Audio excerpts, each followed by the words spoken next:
betul itunya dan juga konteks sejarahnya, maka kita juga bisa memperhatikan ayat perang tersebut itu bukan perangnya, tetapi perdamaiannya. Satu, tidak boleh melakukan opresi. Yang kedua, kita harus menghormati kebebasan beragama. Buktinya di samping itu tadi ya, illa ayyaqulu rabbunallah, itu juga walaula daf'ullah. Kalau ini Allah tidak menghalangi kejahatan orang musyrik waktu itu, musyrik Makkah menyerang Madinah, tidak ada dihalang-halangi oleh Kanjeng Nabi Muhammad dan para sahabatnya, maka yang akan dirusak adalah biara Kristiani, gereja-gereja Kristiani dan seterusnya, sinagog dan masjid. Berarti kan perang, diizinkannya perang waktu itu adalah untuk menjaga peribadatan, tempat peribadatannya muslim dan non muslim. Berarti pengakuan terhadap pluralitas beragama waktu zaman Nabi itu. Dan yang ketiga adalah perdamaian itu sendiri. Nah, kira-kira begitu Bapak Ibu. Kalau kita hubungkan dengan humanity dan peace untuk conference ini ya. Artinya pendekatan makna kumagza itu bisa juga memberikan kontribusi untuk ini ya. Untuk ini dengan memahami ayat-ayat perang. Sebenarnya ada satu lagi, al-magza al-mutaharrik al-mu'asir. Yang ini untuk konteks sekarangnya, yaitu waktu itu kan zaman Nabi.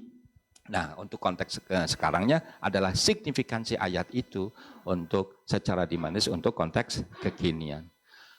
Ada paradigmanya, ada prinsipnya, dan ada metodenya yang saya saya persiapkan, tetapi the time is very limited ya. I think mungkin saya cukupkan dulu sekian, kurang lebihnya mohon maaf yang sebesar-besarnya. Wallahul muwaffiq ila aqwamit thoriq. Wassalamualaikum warahmatullahi wabarakatuh. Thank you very much, Prof. Sayron. Very provoking ideas. I like the idea of magna cum magza approach. And actually, he promoted two approaches. And perhaps the second will be elaborated more during our question and answer. Well, yes, this is very, very interesting. And he said that actually conflict is unavoidable, but please do not oppress people. Even in the war, we can still uphold like the moral and ethic, because conflict is everywhere, and perhaps the history of human also is history of war and conflict. But the most important point is how should we behave during war and conflict. And this approach is actually one of the solution how do we deal with this conflict. Well, we are not patient to listen from Prof. Zulkifli for the second presentation. And I forgot I did not ask your material. Lupa tadi tidak minta, mestinya bisa ditampilkan. Kalau Prof. Zul, insya Allah materinya is ready, and please show to the screen. Oh yeah. Time is yours, Prof. Zul. Yeah.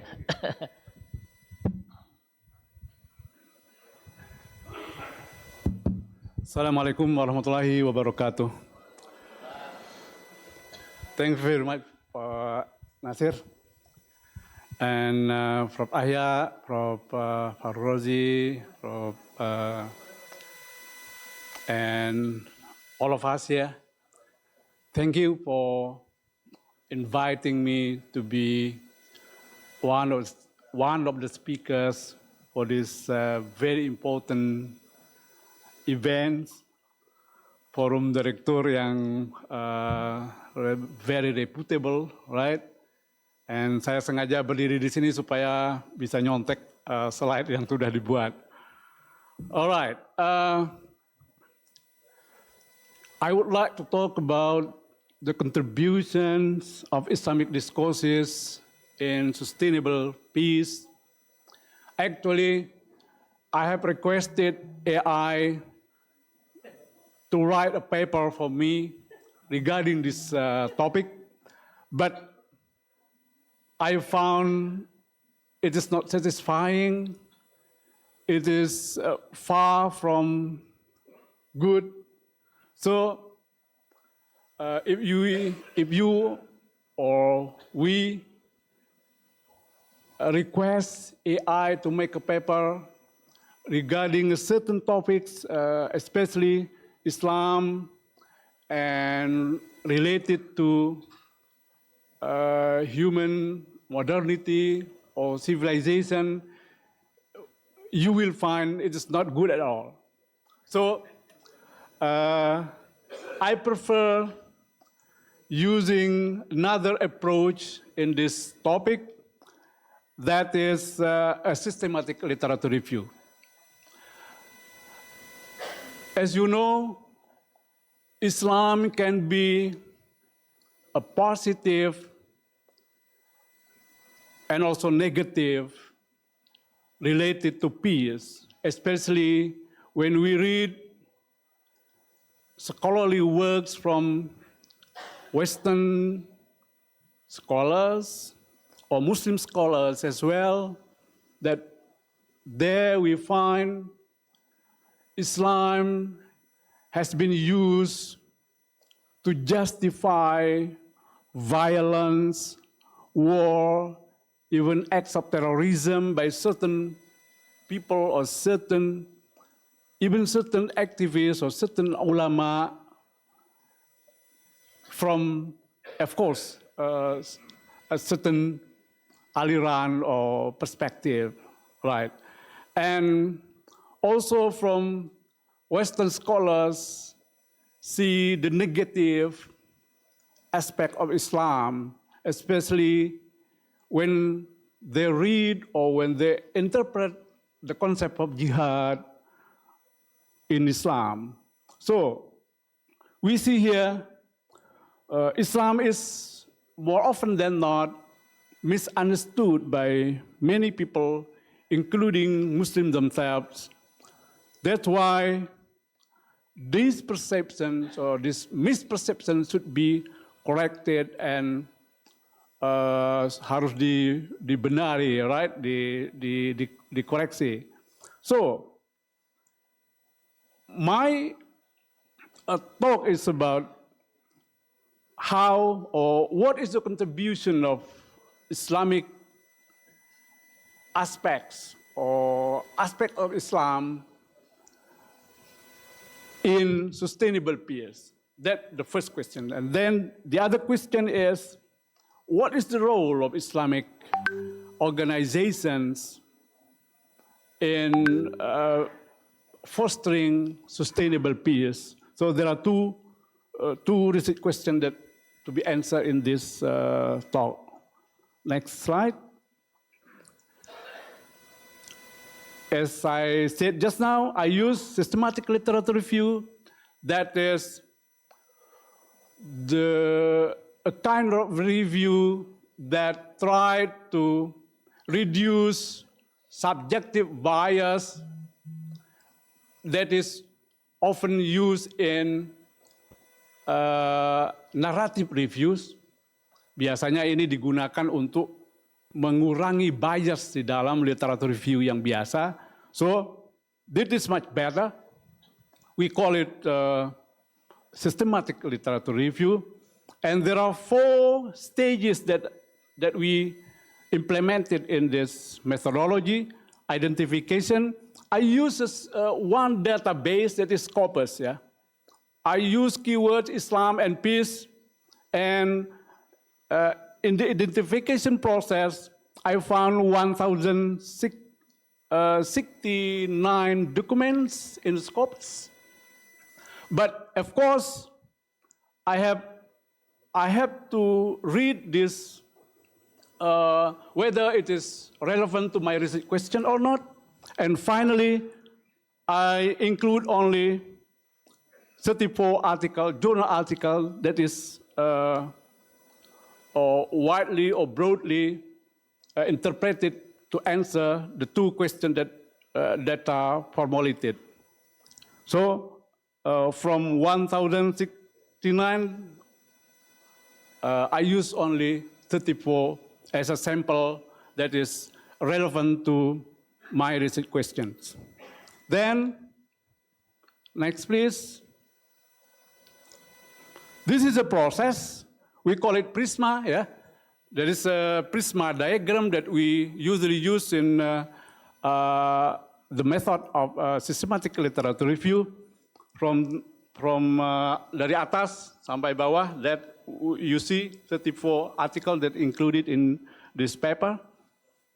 Next, please. So, the first question, to answer the first question, we find 20 articles, 20 journal articles, which is included in the Scopus database.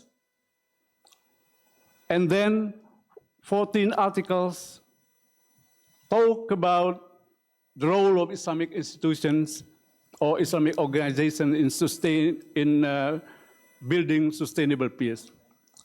Then, here we see, when we talk about the Islamic teachings related to building sustainable peace, there are 5 themes that are included in the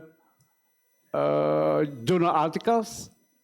The first one is justice and equity as a foundation. And as you know, Islam emphasizes the importance of justice. Kalau di Syiah, justice is one of the fundamental of denomination, CE denomination, and which is also included in the Mu'tazilah theology, right? It is quite similar. But justice is a foundation of our life, the ethics of humanity, that is very important in talking about sustainable peace. Justice is not alone, but it should be combined with freedom.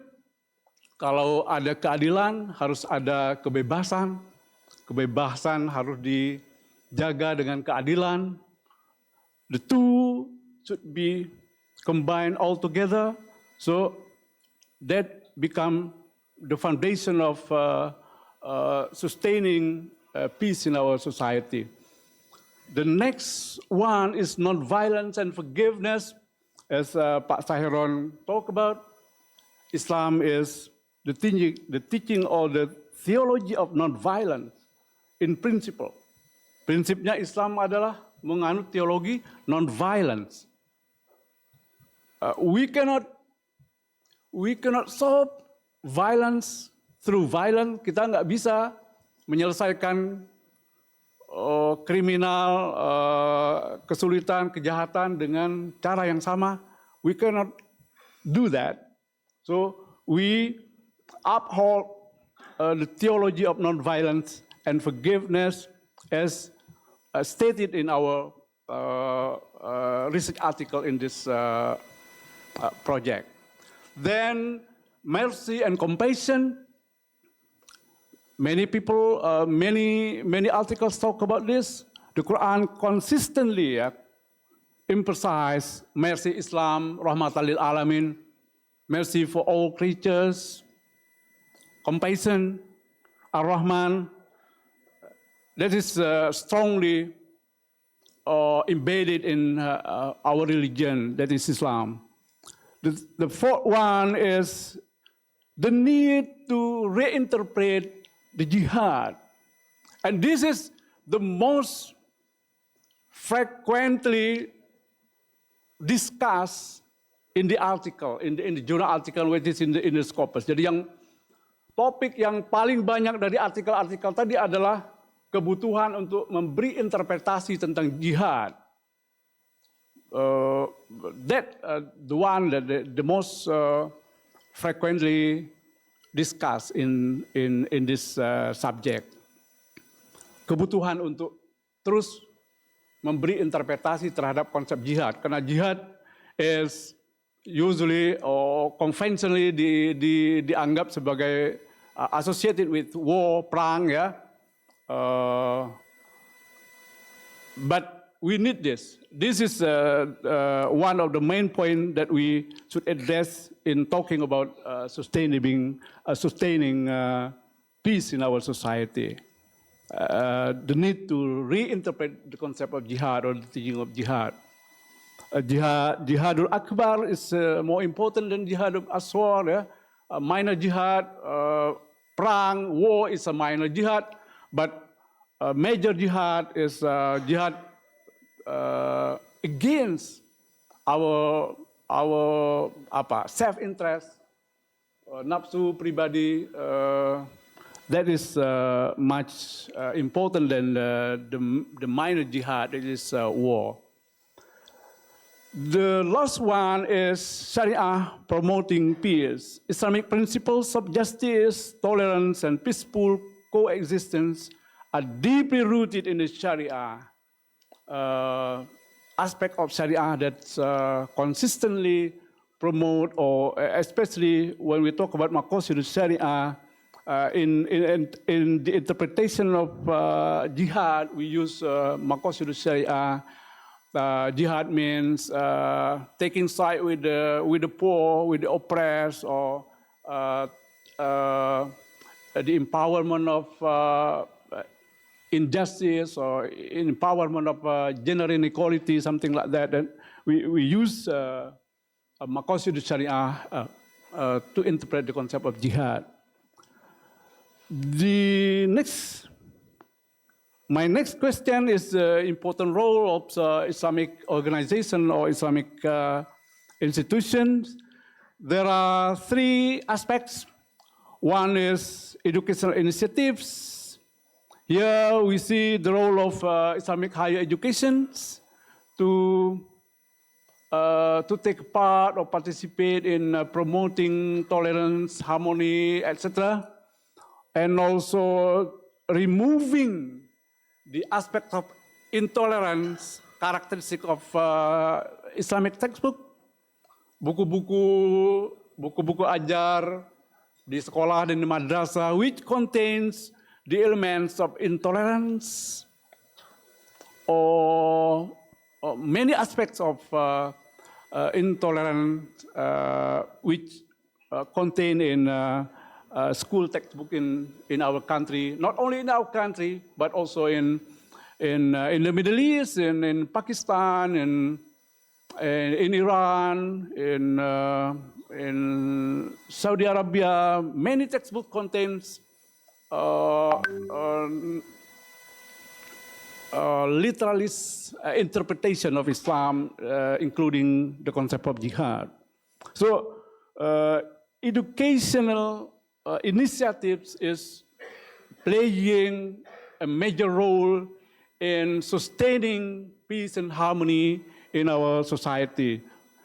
The other one is Islamic organization. We know the organization of Islamic Conference or Muslim World League, and in our country, Nahdlatul Ulama and Muhammadiyah play an important role in solving social conflicts or mediating conflicting parties, like the case of Sunni and Shia in Madura. NU and Muhammadiyah tried to take part in solving the sectarian conflict between the two groups, and also in other places, the organization or civil society or Muslim civil society should play more important role in this fostering social harmony and peace, not only in the Muslim society, but also in the global world in general. The last one is state-sponsored accession. Of course, we cannot depend only, nggak bisa bicara cuma Islamic teaching, interpretation, or civil society or Islamic education, but state should play an important role, like Iran, Malaysia, Indonesia, and Jordan. They took part in this aspect of mediating or solving conflicts in society around the world. And we still wait for their role in the future to take a decisive role in solving certain conflict that may need their role to that aspect. It should start from reducing economic inequality or educational disparities that our country or other countries should pay attention to that aspect as well in the framework of sustaining a peaceful and harmonious society in our country or at the global world. So, in the conclusion, as I mentioned just now, the study further shed a light on the two aspects that is most frequently cited or most frequently studied in a journal article which indexed by the Scopus database, which is the need to reinterpretation of jihad and the important role of state-sponsored exertion in fostering sustainable peace. In the future, we need to see this empirical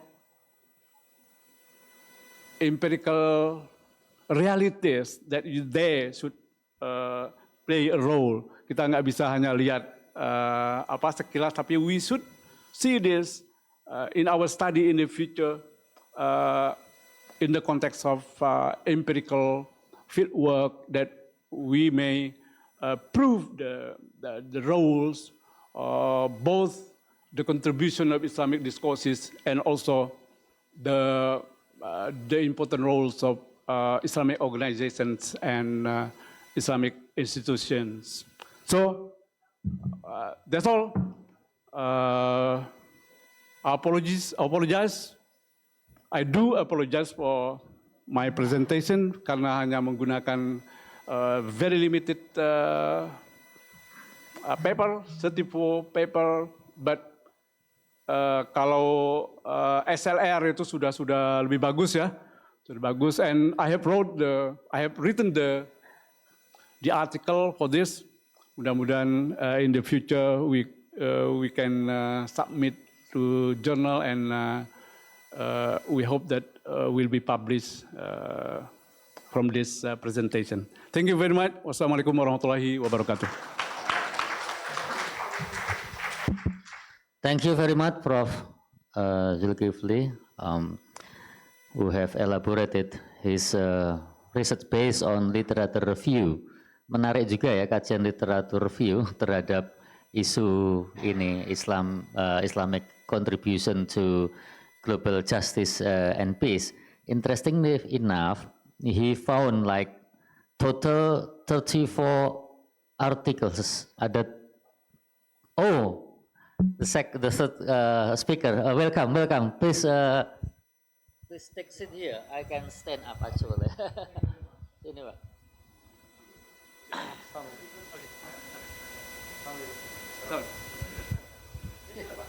It's okay. Lanjut, saya kan sudah. Oh yeah, welcome Pak Profesor Nurdin. Yeah, his expertise is on information system, but he also wrote several pieces on the Islam and religion, like fatwa and other discourse, Islamic discourse online and digital discourses. So because time is already past, I would like to invite you to give your presentation. Time is yours. Yes, you can stay. Yeah. Okay, no problem. Bismillahirrahmanirrahim. Assalamualaikum warahmatullahi wabarakatuh. Salam. I'm sorry, a bit late because the delay of flight from Palu to Balikpapan, we have to go around to Makassar. Yeah, so it takes long time and a bit stressful. Yeah, so I have to change my clothes in the toilet. See, because I did not have time to go to the room. All right, as taught by the moderator and my expertise in information system and information technology, but I have wrote a number of paper and it published in reputable journals like in Springer and Emerald. We have conduct research in online fatwa, and currently we are doing about the emergence of new religious authorities in online space. This research we conduct based on previous studies, like a research conducted by UIN Syarif Dakwah Jakarta in 2019. LPYN, they found that majority of young Muslims currently learn Islam from online space. And also research conducted by UIN Sunan yeah, they also found that Muslim students also learn, most of them learn Islam from online space. And if they wrote a Campbell book and Sisler, so they also talk about how Muslims in Europe rely on online space to learn Islam. So we argue that no, new authorities in knowledge production and distribution is conducted in online space.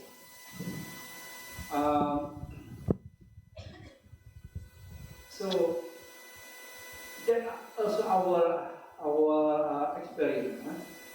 We saw for like a preacher or Muslim scholar who want to deliver khutbah or ceramah.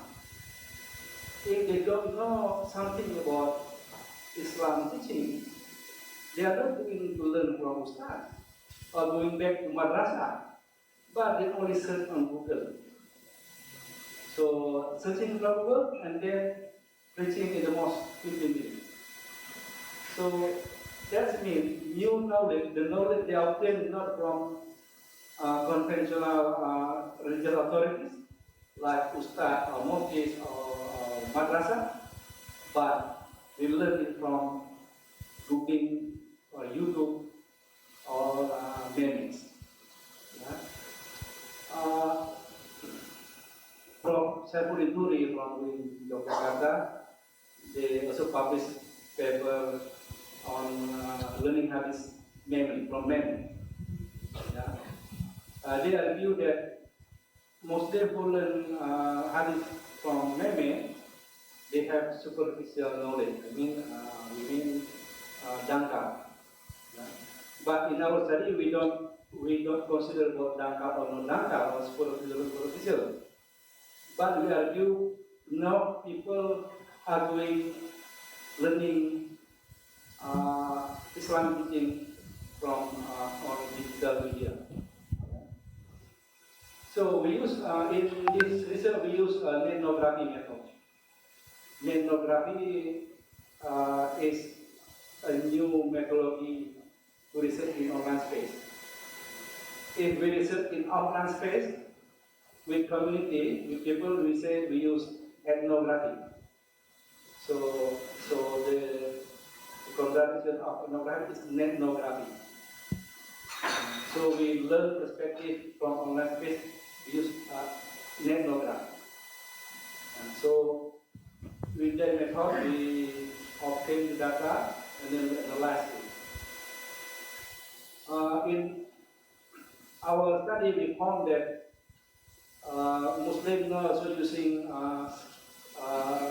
website in particular religious organization website to learn religious.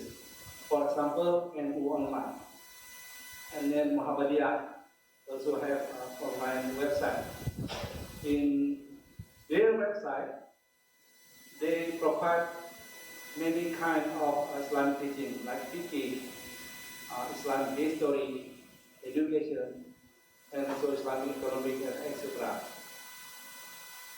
So we can see how knowledge now they have moved it from conventional or traditional authorities to online authorities. Yeah. So the organization website now become new authorities. That's our argument. Yeah? New authorities. Other than organization website, we also found that personal Muslim scholar website also become the source of new knowledge, Islamic knowledge. For example, Quraysh Shihab has blog, and in the blog he discussed a lot about Quran, Quranic knowledge, yeah, about tafsir. So in this website, students or young Muslims use it to learning. And also some small organization or individual Muslims also launch a website. Now we can see a hadith website. Yeah? The website only provide knowledge about hadith, how to find Sahih hadith, yeah? How to find Sanad hadith. You can students learn from their website. Yeah? And then also about how to learn Arabic. Yeah? There's also a website about it. And then there is also a website about fiqh that specifically focus on fiqh knowledge. So we argue that that kind of website or personal scholar website like Quraysh Shihab or Ali Hidayat or Abu Somad, and also organization, Muslim organization website like NU and Muhammadiyah have become new knowledge authorities in this industry 4.0 era. And then we also found that the sharing of memory, yeah, as Professor Zaibul Nuri published in the paper.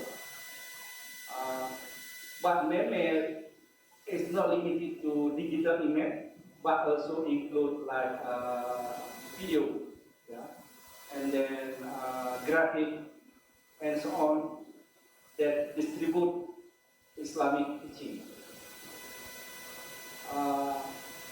That happened.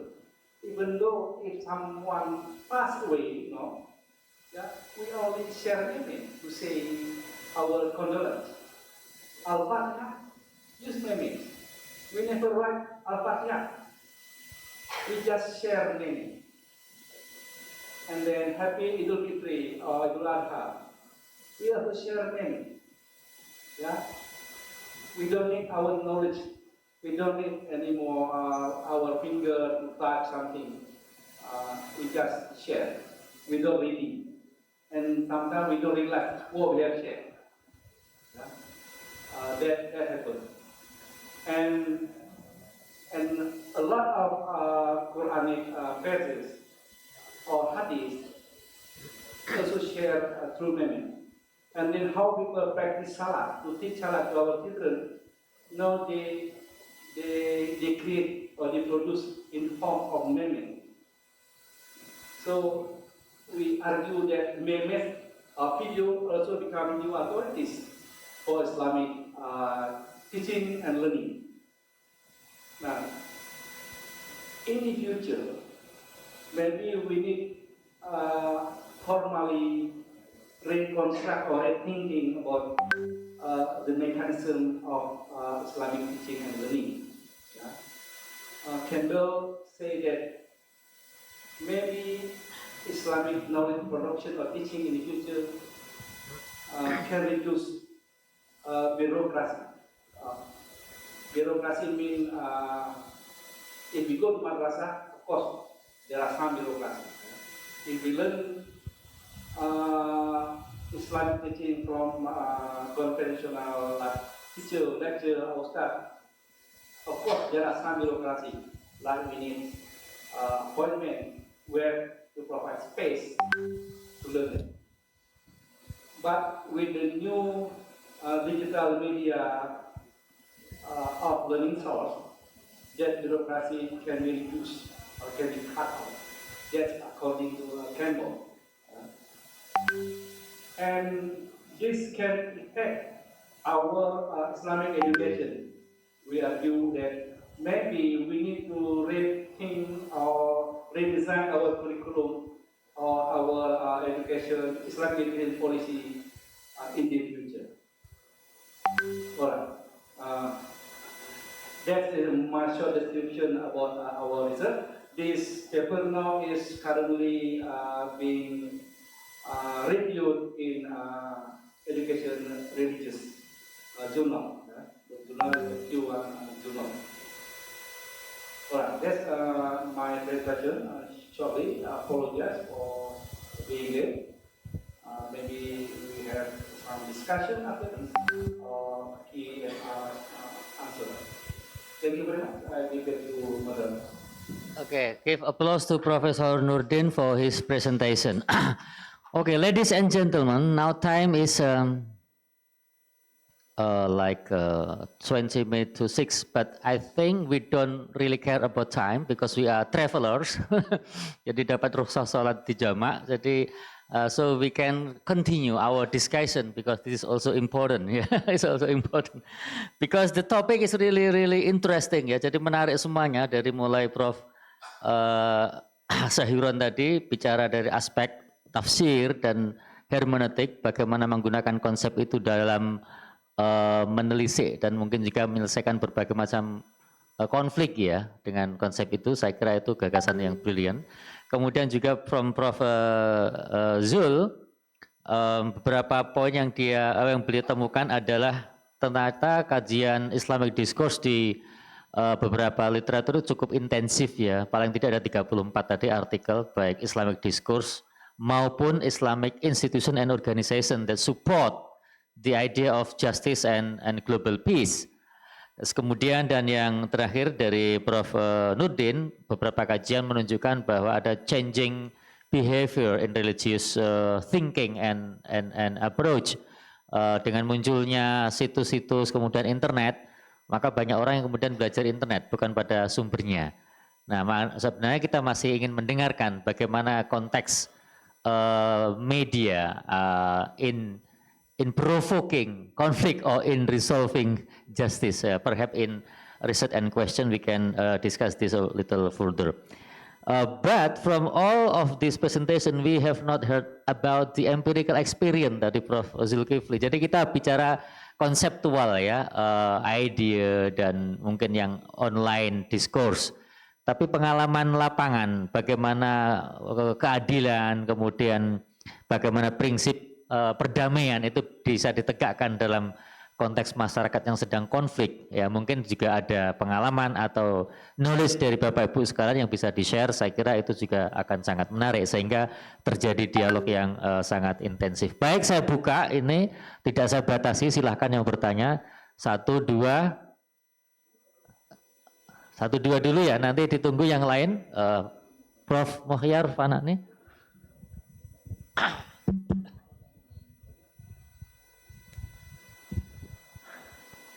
Thank you. First of all, I would like to express my appreciation to the committee who chose the interesting topic, religion, humanity, and global justice, contribution of Islamic discourse for sustainable peace. But to make more clear, I would like to ask with 3 provoking questions for 3 distinguished speakers. Number 1, Pak Prof Sahiron. Jadi kita ini kan 7 miliar penduduk bumi, Prof. 1,5 miliar beragama Islam. Pertanyaan saya adalah, apakah kita masih bisa mengandalkan Al-Quran untuk mewujudkan perdamaian di bumi? Kalau misalnya masih bisa, bagaimana caranya, Prof? Apakah kembali pada alat tekstual atau mengandalkan akal sehat? And the second question untuk Pak Prof. Zulkifli, bahwa memang di kalangan umat Islam itu secara sosiologis kita ini punya problem ketika mau membumikan nilai-nilai luhur. Begitu kita bicara perdamaian, itu artinya kita bicara negosiasi. Begitu kita bernegosiasi, artinya kita sedang berbagi nilai. Umat Islam seringkali kesulitan berbagi nilai dengan umat yang tidak percaya pada nilai-nilai keislaman.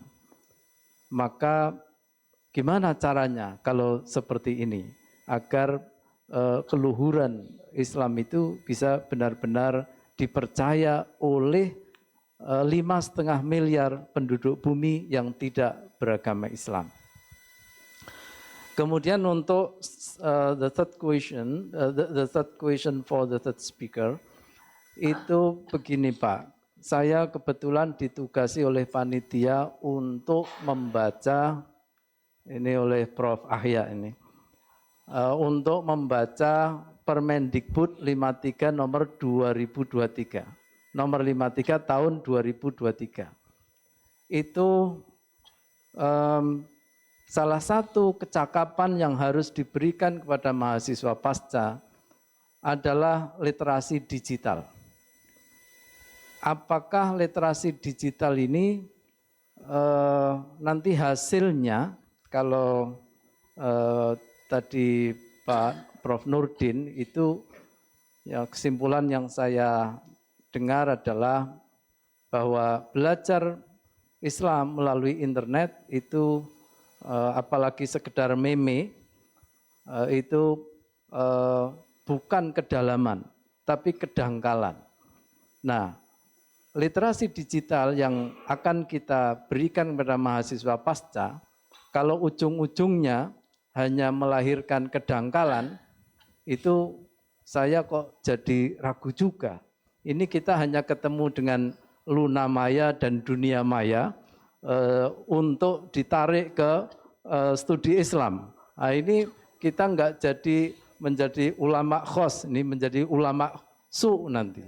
Bagaimana menurut para tiga pembicara yang luar biasa? Baik, terima kasih Prof. Muhyar. Selanjutnya, mohon diperkenalkan Prof.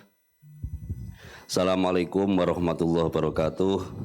Ismi Khozin min Jamiah Islamiyah Tulungagung Tirosa Al-Ulia wa ana khirij min Jamiah Sunan Kalijaga itu Ustaz. Nah, as-soal min bada'i asalibil Quran hunaka uslub taraduf wal ishtirak.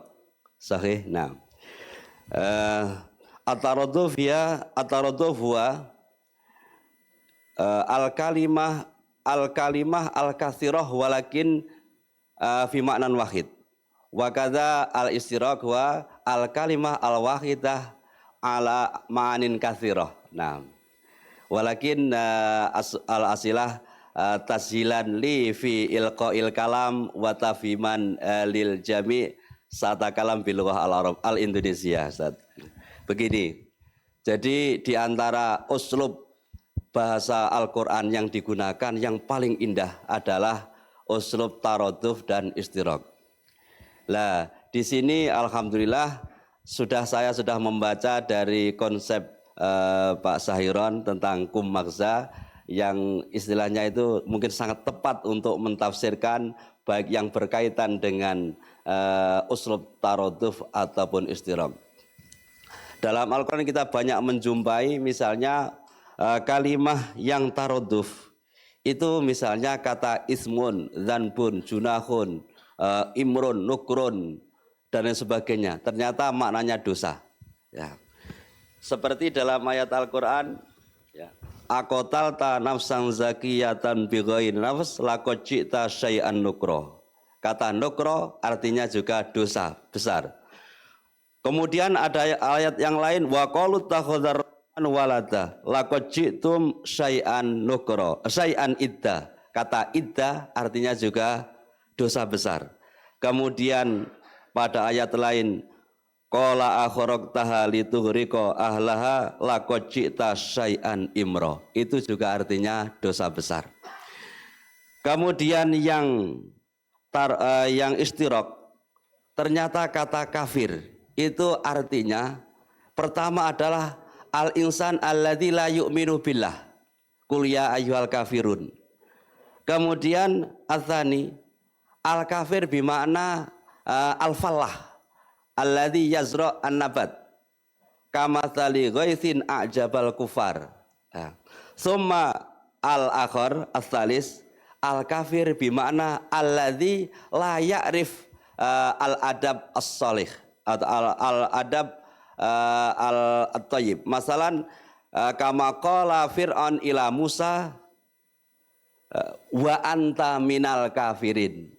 Ya Musa anta minal kafirin.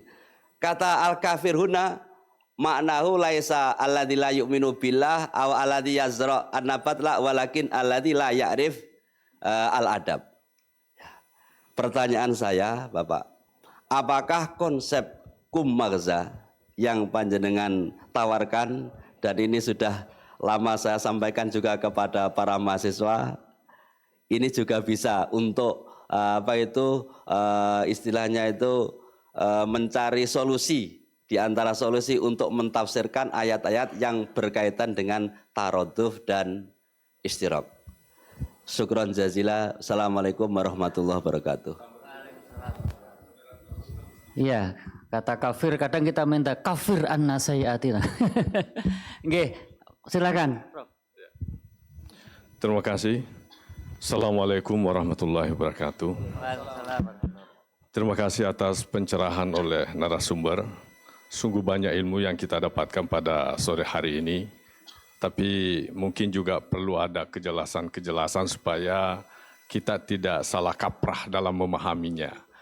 Yang pertama, tadi sudah dijelaskan bagaimana Al-Quran itu harus juga dipahami sesuai dengan arti bahasa sejarahnya. Saya kira itu tepat sekali, namun demikian juga harus diakui bahwa Al-Quran itu senantiasa abadi, artinya bahasanya itu bersesuaian dengan zaman.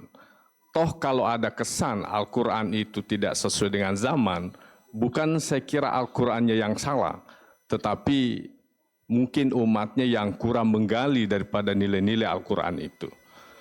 Yang kemudian kalau kita melihat Al-Quran ini begitu kaya dengan ilmu pengetahuan, saya kira ini yang perlu juga kita kembangkan bahwa bahasa-bahasa yang ada di dalamnya memang harus didukung dengan ilmu yang lain.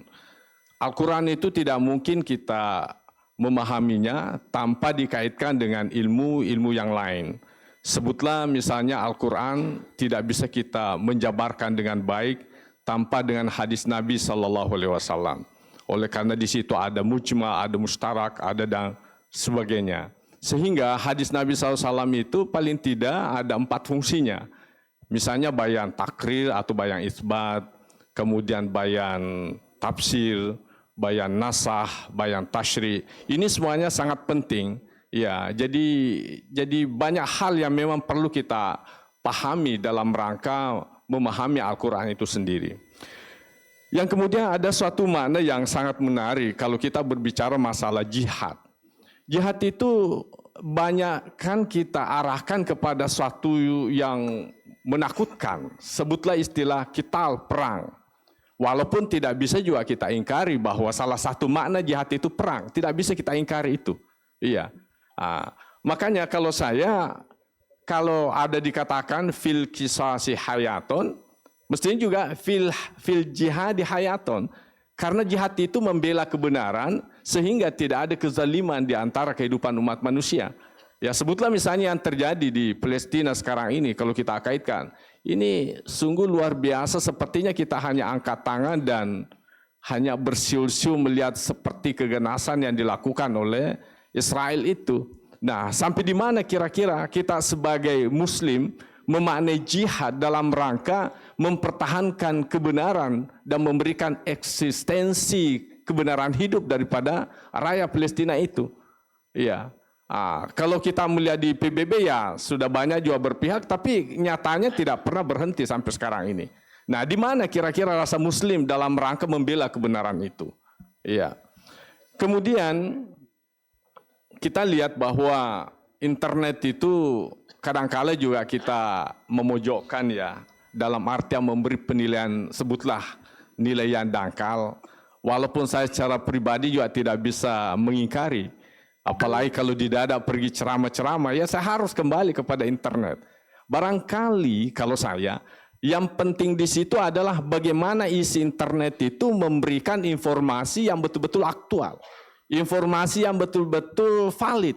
Ya, makanya diharapkan intelektual itu lebih banyak menulis di internet supaya banyak orang ya men-share di situ. Ya, daripada mereka-mereka yang tidak bertanggung jawab. Nah, kalau saya melihat, saya jujur saja ya, saya melihat di internet sekarang itu sudah lebih banyak yang benarnya daripada salahnya, meskipun juga ada salahnya. Tapi kalau kita misalnya bicara masalah kamus, ya masalah hadis, masalah tafsir dan sebagainya, dengan internet itu saya pribadi sangat bersyukur dengan kehadiran itu. Makanya secara pribadi saya katakan bahwa justru internet itu mengarahkan kita untuk lebih mendalam ilmu pengetahuan agama kita itu antara lain. Hanya saja jangan kita semata-mata mengandalkan itu. Barangkali itu perlu ada penguatan-penguatan. Nah, disinilah menjadi tantangan menurut saya kepada kita semuanya. Bagaimana supaya internet itu kita ini yang sedikit memiliki ilmu berkontribusi supaya anak-anak kita, saudara-saudara kita yang membuka internet dalam berbagai persoalan itu bisa betul-betul kembali kepada rujukan yang betul-betul bisa kita katakan valid lah seperti itu. Saya kira itu Pak yang bisa saya sampaikan. Terima kasih. Mungkin satu lagi yang dari ibu-ibu belum ada. Ada enggak? Kita tunggu. Enggak ada? Oke, mungkin di luar ruangan sambil ngobrol nanti. Silakan kami undang Prof. Sayuran untuk merespon pertanyaan tadi, kemudian dilanjutkan ke Prof. Zulkifli dan Prof. Nurdin sesuai urutan tadi. Ya, terima kasih ya Bapak Ibu yang luar biasa. Pertama terkait dengan apakah kita mengandalkan atau atasnya. Dalam banyak hal memang kita menyelesaikan masalah itu dari beberapa sisi, apapun itu sisi kewaktuan, Quran, hadis, Allah, ataupun juga dari akal pikiran pengalaman hidup. Seluruh kekuatan yang ada di dalam diri manusia kita ini, ya kan, itu kita gunakan dalam rangka menciptakan sistem logis dan juga diri. Nah, jadi apakah kita yang paling tidak misalnya saya menjalani Quran atau yang lain tidak dengan hadis, tetap memberikan kontribusi akan hidup yang positif untuk diri untuk visi dan kehidupan. Jadi dari insya Allah akan diberikan entah berapa orang yang menjadi studi itu berkurang, tapi bahwa itu apa ya? Jadi multidisciplinary approach to the establishment of peace and unity in the world itu penting. Dan bahkan sekarang ada juga ada gerakan namanya low ethical global.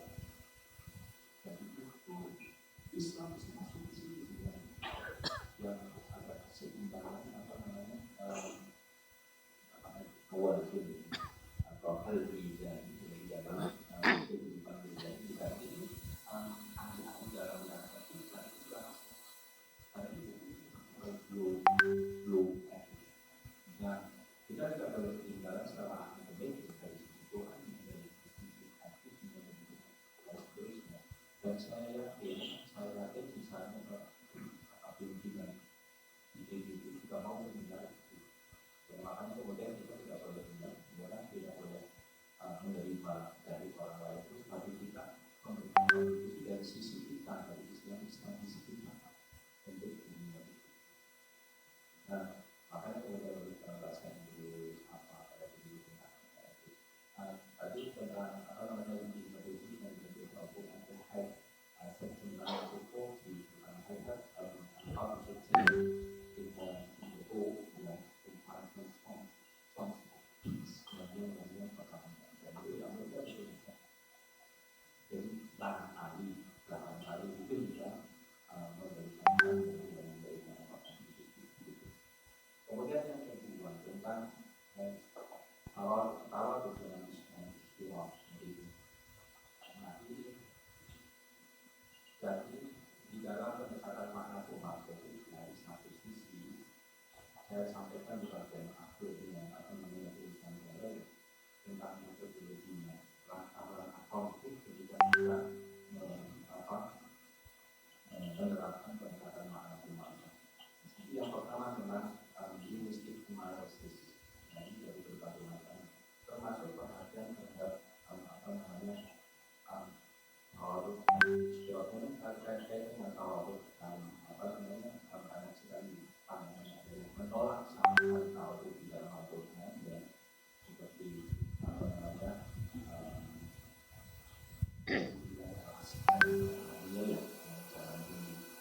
lalu kemudian kalau dalam sekarang yang seperti disebutnya di taman itu atau mawadikan itu jelas sekali atau tidak mengaku tawaruf.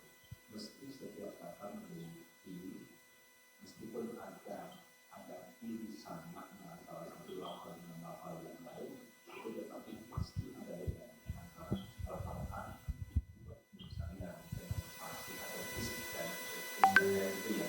Nah memang kajian semacam ini bisa digunakan juga begitu juga yang istilah itu tadi istilah kan betul dari sekian kemungkinan makna dari satu lafal ini lalu mana yang digunakan di dalam ayat ini itu perlu analisa yang jelinya itu di bagian pertamanya kalau di kami yang di pendekatan makna Tuhan. Jadi nanti akan kita lihat basic meaningnya dulu. Basic meaning di lexical apa Arabic yang lexical Arabic book kan seperti misalnya Al-Quran ini basic meaningnya apa itu? Oke, kalau ini kan begitu ya. Ini adalah angka berikutnya bagaimana ini digunakan oleh orang Arab dan bagaimana digunakan oleh Al-Quran. Jadi namanya istimewa itu. Ketika ada istimewa itu bagaimana ini relasinya ada kalau dalam semacam ini makna relasional. Nah itu kemudian kita kaitkan itu sebabnya dengan sebelum ada sosial kalau kita itu gunakan semuanya itu. Jadi pendekatan makna Tuhan ya kira-kira ya saya akan promosi itu apa namanya bisa menjawab itu gitu loh. Bukan sombong tapi memang tak kabur. Dan ingin sombong itu maksudnya. Tapi mau ngomong dengan lain buat Arab juga ya kan. Tapi itu ada yang terkait dengan analisa bahasa, ada konteksnya, konteks sejarah dan seterusnya. Nah kemudian Prof. Abu soal universalitas Al-Quran di dalam paradigma Al-Quran jadi kan ada paradigma prinsip penafsiran dan metode penafsiran di dalam paradigma penafsiran yang kami sudah melihatkan Al-Quran sekalipun universalitas Al-Quran. Berikut pertanyaan berikutnya man yang salah yang apakah atau kita non apa namanya liberal ada yang mengatakan maksud ada yang mengatakan maksud ada yang mengatakan maksud. Kalau saya ya memang kalau akademisnya memang punya sikap dipakai ya kan saya kalau bisa Yang sholat yaitu makna pola makna itu walau maknanya masalah lahir. Jadi kalau bisa makna dan melakukan itu bahwa tetapi kalau makna dan maksanya tidak dibawa kedua-duanya, maka maksanya saja. Jadi maksudnya atau makna sendiri dari Al-Quran atau milik-milik semua yang dikandung dalam ayat itu yang misalnya yang dibawa kedua-duanya ya dulu dua apa itu dimensikan justice tadi berbuat adil kalian dan berbuat adil itu apa ini secara level itu bisa dibawa ke dalam kiamat ya kan? Tetap definisi adil, implementasi keadilan, it baik dan pendidikan of social situation or prostitution and so. Nah berarti ini istilah keadilan itu sudah katakan kalau tidak Quran sudah Quran sampai terus menerus sampai kapanpun, tetapi meaning of justice and implementation of justice tergantung situasi dan kondisi. Nah ini apa ini makna dan kemampuan itu dibawa, tetapi dalam waktu bersamaan perlu interpretasi, perlu aktualisasi terhadap konsep itu. Artinya salat dari itu makna perintah salatnya tetap, tapi makna dari itu mengingatkan atau ingat salat kan hari pasca dua munkar itu dari salatnya tetap, tapi juga menjadi orang baik terus menerus kira-kira begitu. Jadi bukan berarti saya sudah dapat sama Tuhan berarti nggak perlu tentu nggak begitu kalau ada Tuhan saya. Jadi dua-duanya kalau bisa, tetapi kalau tidak bisa dua-duanya maksanya diambil. Misalnya potong tangan, wasar ada yang paling umum potong tangan. Al-Maidah 51 yang sempat menjadi apa namanya saksi ahli ahok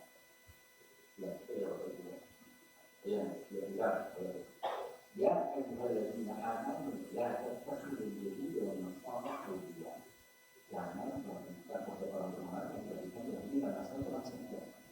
Coba, kalau kita ambil contohnya Begola, tidak akan berteman dengan Yahudi, tidak akan berteman dengan Buddha, korupsi, itu menjadi eksklusif sampai kemudian perumahan juga khusus muslim. Mendengar ini ya, bisa. Tidak akan berteman dengan semua. Ada larangan nggak ada faktor Yahudi dan Nasrani awliya, ya kan?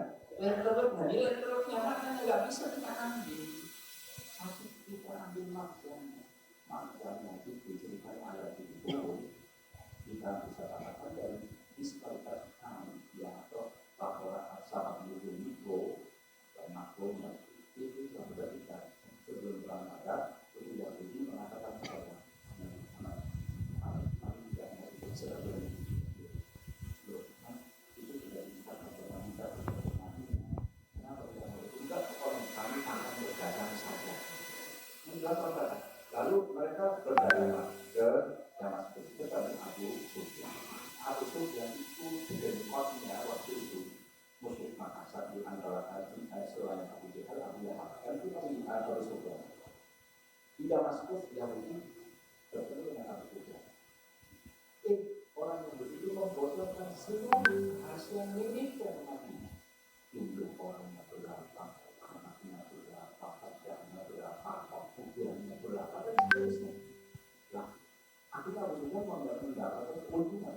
Lalu ini antara Rasulullah sampai seseorang atau syekh maka untuk memperbanyak apa namanya menghadapi Madinah di perang hadap. Ketika ini mau biasa besar-besarnya, Nabi Muhammad di Madinah besar-besarnya ada apa? Lalu Nabi Muhammad berkata insaf diberikan dari Muhammad kemakan karena setelah apa namanya dibuat informasinya mendapatkan informasi bahwa Yahudi membocorkan ulama yang bukan apa jalan itu anak yang terpaksa Yahudi dan soal dia saya tidak akan jadi karena Yahudi dan Nasrani sebagai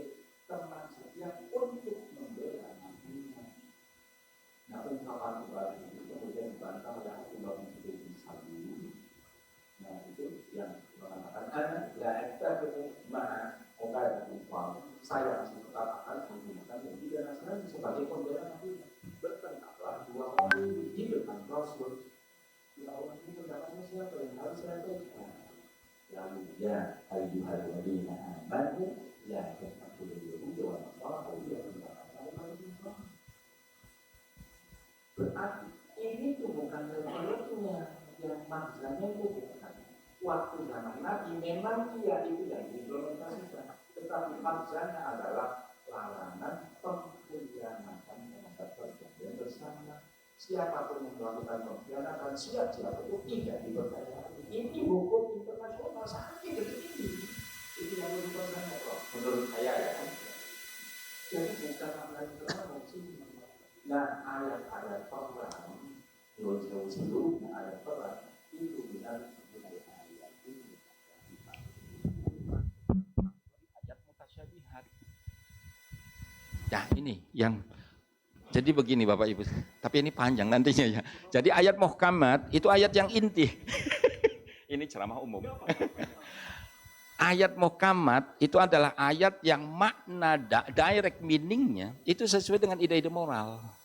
Sesuai dengan rahmatan lil alamin. Itu ayat muhkamat. Ayat perdamaian. Misalnya tidak boleh ini, tidak boleh membunuh orang, tidak boleh ini, tidak boleh mencaci maki orang. Itu muhkamat semua. Nah, ada ayat namanya mutasyabihat. Termasuk Al-Maidah 51. La tattakhidul yahuda wan nasara auliya, itu adalah mutasyabihat. Ayat-ayat perang juga mutasyabihat. Nah, kalau ayat ini mutasyabihat, itu harus difahami sesuai dengan umul kitabnya, yaitu ayat muhkamat. Yang selama ini orang memahami mutasyabihat ayat perang itu beriringan bersamaan, Pak. Harusnya ayat muhkamat di atas, di bawahnya itu adalah ayat mutasyabihat. Ayat perang itu harus di bawah. Jangan di atas, jangan setara dengan muhkamat. Makanya sejak awal Al-Quran mengatakan, huwallazi anzala 'alaikal kitaba minhu ayatum muhkamatun hunna ummul kitab. Sementara yang mutasyabihat nih, wa ukhra mutasyabihat, itu Al-Quran sudah wanti-wanti. Fa ammal ladzina fi qulubihim zayghun.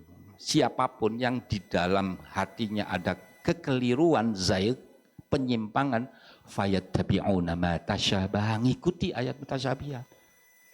Saya masih ingat Usamah bin Laden 2001. Kan ada pengobangan yang WTC itu ya. World Trading yang dia itu kan tahun 2001, Mbak. Ya Bapak Ibu ya kan. Saya waktu itu masih ada di Jerman, S3 mulai S3. Ya, masih ingat ya Pak Zul ya.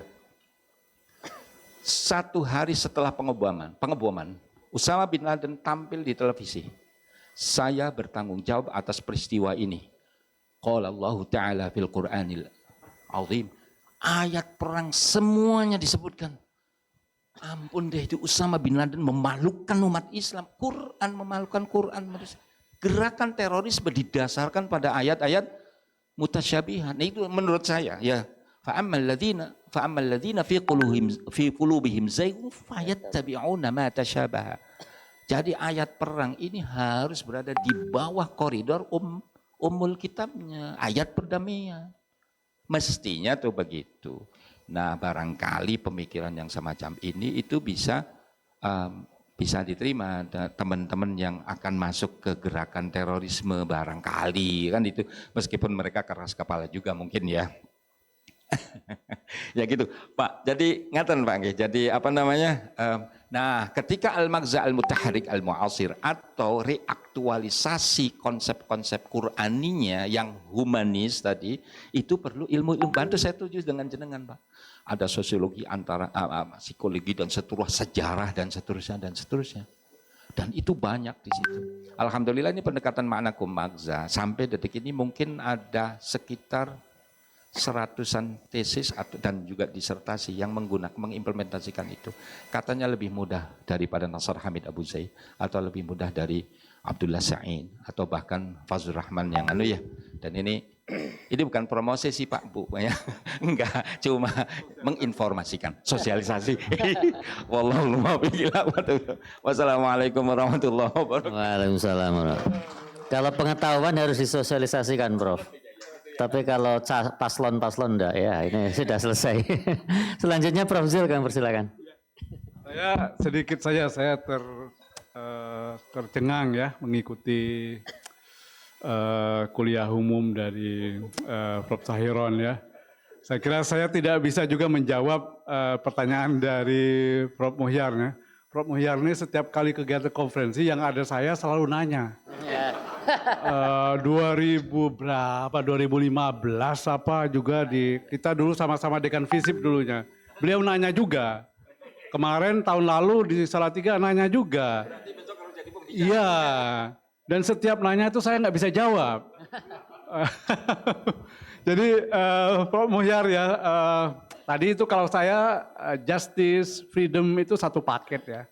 Nah kalau kita bicara freedom itulah berbagi. Orang bebas untuk milih agama, milih ideologi, milih apa bebas. Tapi itu harus dijamin dengan justice, dengan keadilan. Saya kira prinsip itu prinsip universal ya. Pluralisme dan semua itu prinsip universal itu.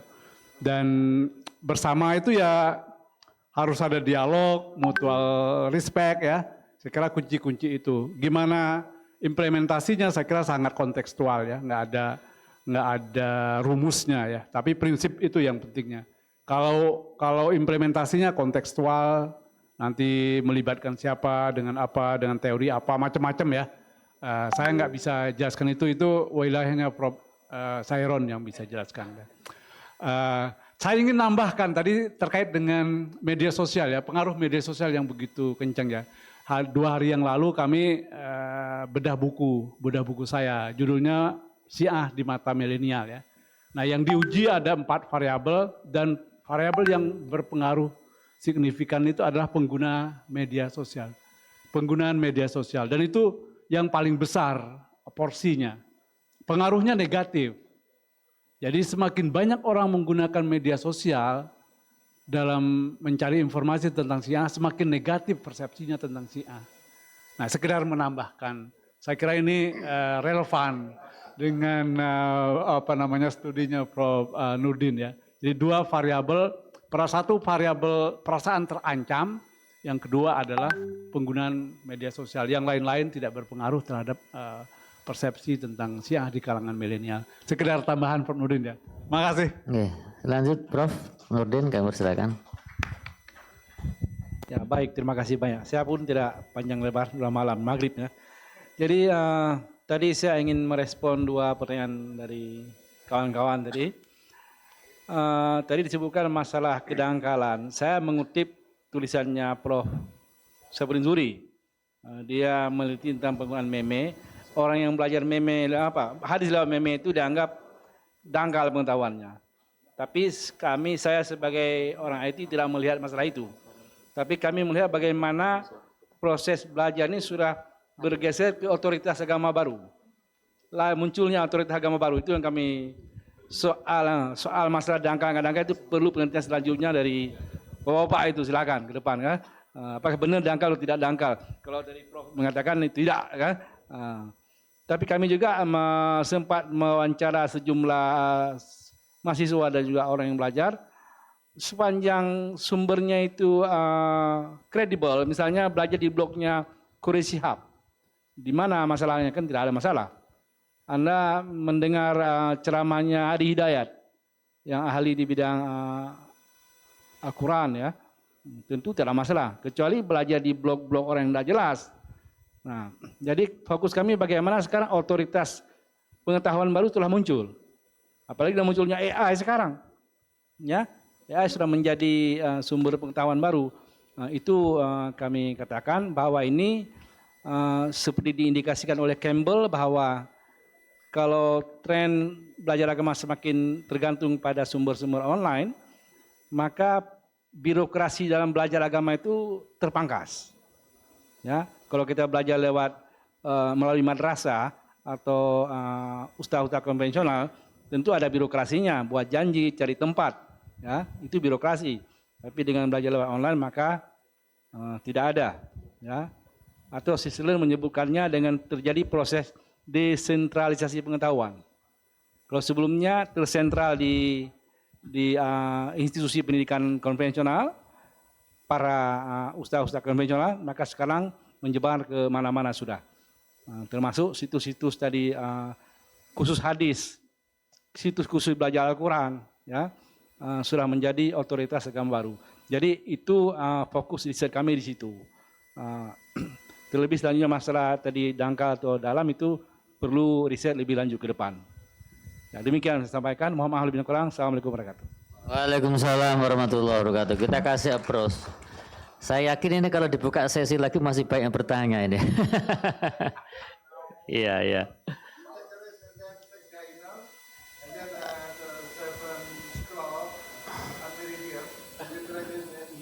Iya, jadi ini nanti Pak Prof. Ahya akan mengumumkan, kita balik lagi jam 7 istirahat, dan alhamdulillah sesi ini berjalan dengan baik. Sekali lagi kita kasih aplaus untuk 3 pembicara kita. Terima kasih, saya sebagai moderator kurang lebihnya mohon maaf, tidak perlu menyimpulkan karena waktunya juga sudah banyak sekali. Terima kasih. Assalamualaikum warahmatullahi wabarakatuh.